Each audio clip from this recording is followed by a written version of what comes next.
Miliband, for the work that you do. I have family in Syria that have been trying to escape, and yes, that's a humanitarian disaster, but it is time after 8 years of blindness. I mean, you can't tell me, great, there has certainly been vetting against terror groups and militancy, but you can't tell the American people that there's been any vetting against jihadist mentality, ISIS sympathies, Islamist sympathies. So therefore, I think, as somebody who has family in Aleppo, I would tell you it is tough love to tell them, you know what, let America feel more comfortable about who is coming here by knowing that the ideologies of Califism, jihadism, Wahhabism begins to be vetted, and that's what's not been done, and this pause is important to do. I would agree with you, it doesn't make sense why Syria was made indefinite. If anything, that should be at the head of the line to start back up at 120 days. But I can assure you that there is precisely the kind of vetting that you describe, both biometric vetting to see whether or not people are who they say they are. But there are no real records, are there, David? Well, first of all, Syrians do have extensive records. It's not wait a minute, 400,000 have been killed. Who's keeping the records? Well, City Hall? The ones who've escaped are keeping the records, obviously. And these are people, remember, we're meeting them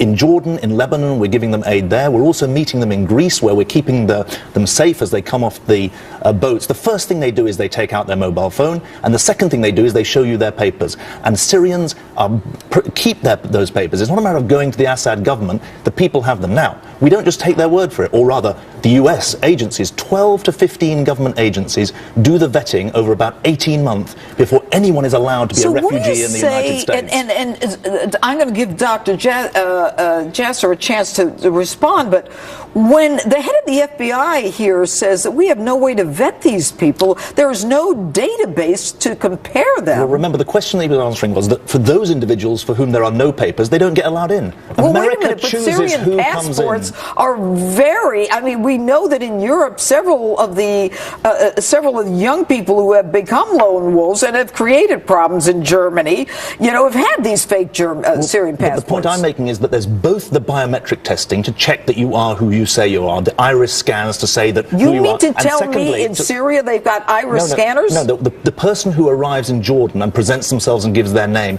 we then check, or you then check, the US authorities, that when they present themselves to the US authorities 2 or 3 years later, that it's the same person. Oh, and secondly, the point about their views, there are personal interviews by CIA and other officers to ensure that people aren't going to be a threat to the United States. The fact that more than nearly half of them are kids is obviously part of the story. But I'd also say that the people who are giving service to the United States in Iraq today are doing national service for you. They are making sure that they're keeping America safe. And remember, in my previous job, I sat as a principal defending the security of both the United Kingdom and the Western world. I don't say this lightly. Jasser, but that messaging that they're getting, you're right, that needs to be corrected, because those folks are serving and helpful, but you cannot tell us that the ideologies are being vetted. The current people asking interviews are not anti-Islamists. They haven't been helped by anti-Islamists. The last 8 years has been sympathetic to Islamist groups. And I would actually add, the founding fathers of ISIS are the Qataris, the Saudi Wahhabis. So those, if anything, probably should have been on the list for 120 days. I don't know why they're not. But until Americans see the Trump administration convene a commission on radical Islam and begin to publicly say that we're going to vet against these ideas. I mean, in the Cold War, Mr. Miliband, we did vet against communist ideology, Soviet sympathizers, etc. Right now, your biometric testing and other things are not actually making us feel better, because there's nothing ideological that's been transparent to the American population to make us feel safe. I mean, the point is, the interviews are deliberately not transparent. They don't publish the questions in advance, because then people would know what to say. I'd say this: it's a sad day when the propaganda gift to ISIS and to Al-Qaeda allows them to say to Muslims around the world that America doesn't want them. When in fact, the gift 3,500 Muslims are serving in the American military. That's not the right. The gift is the blindness against Islamism. The gift is your blindness against Islamism. That is the gift which prevents America from truly being that beacon of liberty and freedom against Islamism and against theocracy, which is what America's founding fathers and foundations is about. We can do this. America is smart enough to say that Muslims that are against theocracy are with us. Muslims that are for theocracy are against us, and that is something we can do and should do as Americans. Great discussion. Thank you, David Miliband and Dr. Zuhdi Jasser.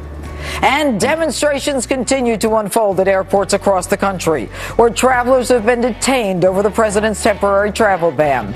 4 federal judges have issued an emergency stay targeting the new policy. More on that when we come back.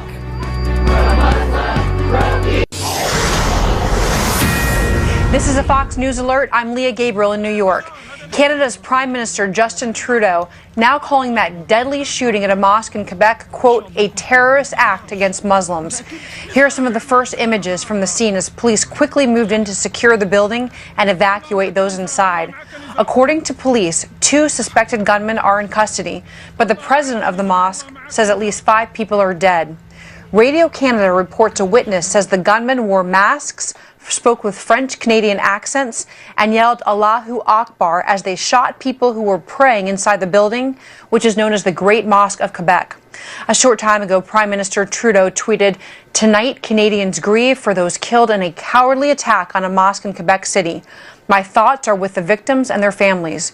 No motive for the massacre has been confirmed." I'm Leah Gabriel. I'll have more on this developing story as details become available. Now back to Justice with Judge Jeanine. Let's try to make sense of the legal battle over this travel ban. Joining me now is former foreign policy advisor to the Barack Obama presidential campaign and former State Department official David Tafuri. All right, David, good evening. Now, let's start with where we agree, and that is that no one has a right, unless they're a citizen, to enter the United States. Yes. I fully agree with you about that. Unless you're a U.S. citizen, you have no constitutional right to enter the United States. All right. Now, I don't know if we still have a sound, but there was the Atlanta mayor today on another station said that. Do we still have that sound, guys? Okay, we're going to put it up. Take a listen to this. The mayor said they don't have it. We had 11 individuals who were impacted last night, but any individual who was impacted by this order should have a right to have an attorney. What do you think, David? Well, the court, as you mentioned at the beginning of the program, several courts have stayed the implementation of this executive order. They have stayed it on the grounds that they believe it is a violation of due process and equal protection. To the extent a federal judge has said that these people who have been issued visas and are at airports deserve due process, then you could argue they also deserve to have a lawyer to take them through the due process procedures that they are required to be given. However, if it's an administrative proceedings, then it wouldn't necessarily be the case. That's correct. I'm not saying they definitely deserve to have a lawyer, but that would be the argument one would make to a court, and we know that some of these courts do seem to like these arguments. They've actually stayed implementation of the executive order based on those similar grounds. All right, and now are you comfortable that, you know, one of the guests that we had here, David Miliband, a few minutes ago, who had worked with refugees, was very comfortable with the vetting. You know, are you comfortable that the refugees that we've seen who are living in refugee camps are not being radicalized in some of these refugee camps? Well, there's two different questions there. Are they being radicalized in refugee camps? Yes, that can happen, and that does happen, and that's something we should worry about.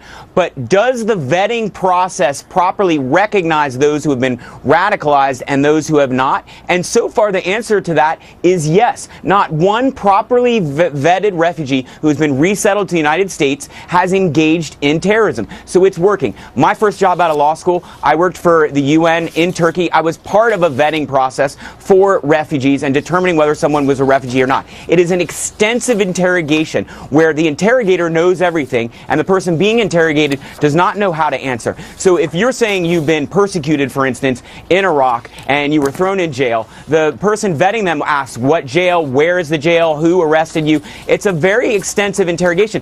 And we've been doing this for 100 years. I mean, we've been resettling people to the United States for a long time before we had computers and records. Do you remember this past Thanksgiving in Ohio, a Somali refugee who lived in one of the refugee camps, who ended up coming over here as a refugee, got in a car, drove at one of the Ohio colleges, drove into a bunch of people, didn't kill any of them, but then got out of the car and started stabbing people. He's a classic example. He was a young person who, I don't know what happened to him, but he was in a refugee camp, and I don't have his name in front of me, but it happened just this past Thanksgiving. Look, we can't deny that this kind of thing does happen and can happen.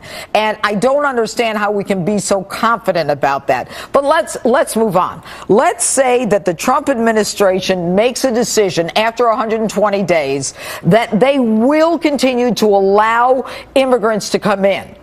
All right. But if they decide not to allow refugees to come in, they are in their rights, correct? Well, there's a caveat to that. We are part of international conventions that recognize refugees, and we have agreed as part of those international conventions and treaties to protect refugees, which means that if there's a person here who is properly a refugee, in other words, they risk being killed if they were returned to their own country, we actually have an international obligation to allow them to stay here and resettle them here. But if they're unless not they here somehow yet, and as prove President to be a threat Trump to the has U.S. said, if we create a safe zone where they're from, which they're familiar with the climate, with the food, with the language, with the people, that's just as good.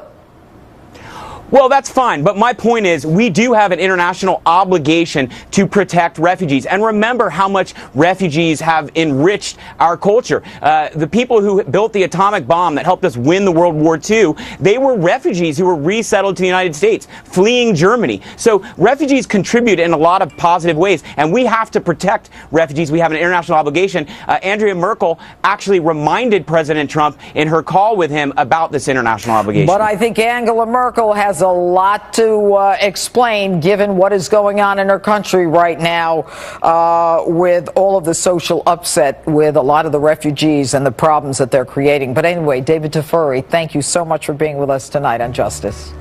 Thank you. All right. Lots of folks across the country are spending a second night protesting President Trump's executive order on refugees. We're monitoring the latest developments. Stay right where you are.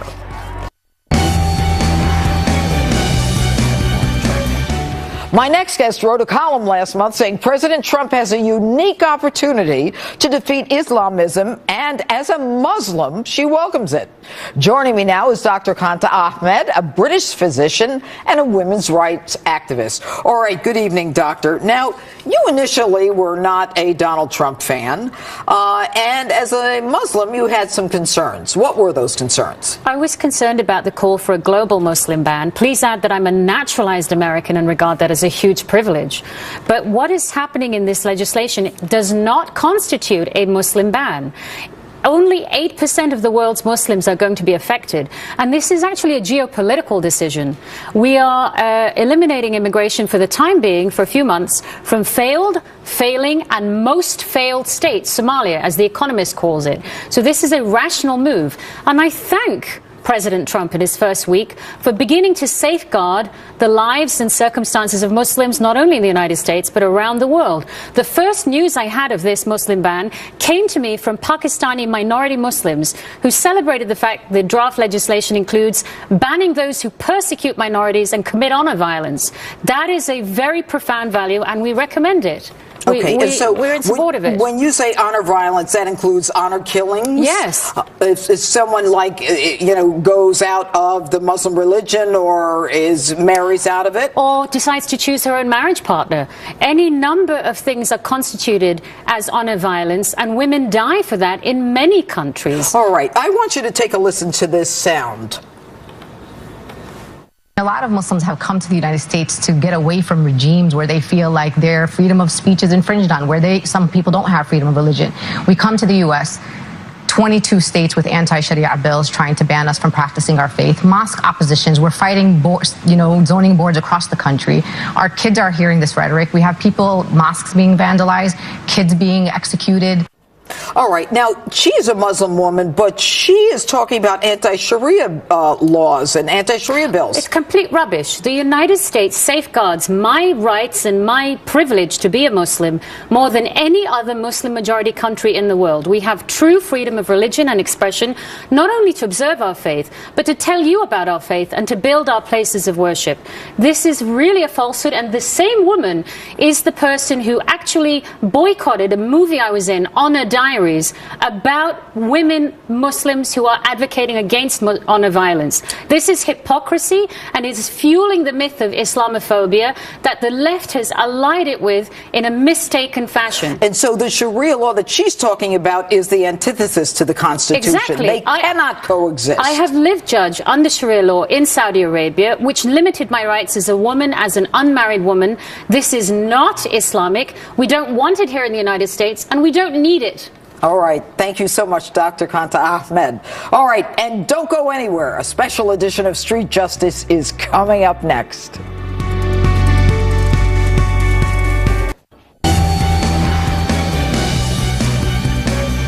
In light of President Trump's executive action on sanctuary cities, I thought about shooting Street Justice to ask New Yorkers what they thought about the idea of sanctuary cities.